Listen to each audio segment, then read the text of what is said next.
एक घर में एक तोता पाला हुआ था और उस घर में एक बिल्ली आ गई।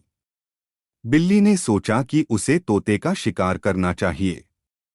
एक दिन तोता बिल्ली के हाथ लग गया। बिल्ली ने कहा, तोते, मैं तुम्हें खा जाऊंगी। तोते ने कहा, मुझे जाने दो, मैं तुम्हें थोड़ा दूध दूंगा, तुम इसे पी लो। बिल्ली ने कहा, ठीक है। बिल्ली ने तोते का हाथ पकड़ लिया। तोते ने कहा, अब इसे पकड़ो और मुझे दिखाओ कि तुम्हारा सिर कैसे बचाना है।